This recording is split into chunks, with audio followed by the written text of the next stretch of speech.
നമ്മുടെ ഗതാഗത മന്ത്രി രാജിവെക്കാൻ ഒരുങ്ങുക കരക്കമ്പി കേട്ടു.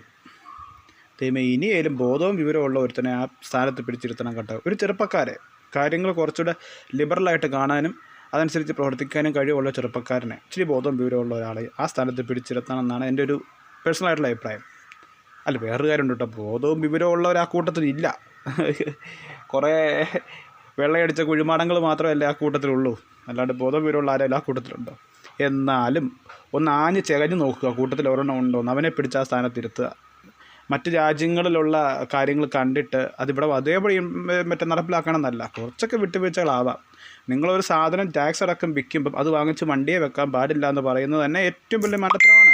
മറ്റ് രാജ്യങ്ങളിൽ അതിൻ്റെ പ്രത്യേക നികുതി ഈടാക്കിയാൽ നടത്തുന്നുണ്ട്.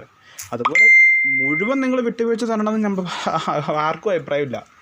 അത്യാവശ്യം കാര്യങ്ങളൊക്കെ ഒരു വിട്ടുവീഴ്ച കൊടുത്ത് ചെയ്യുന്ന ഒരാളെ പിടിച്ച് ആ സ്ഥാനത്ത് തിരുത്തിയാൽ നന്നായിരിക്കും.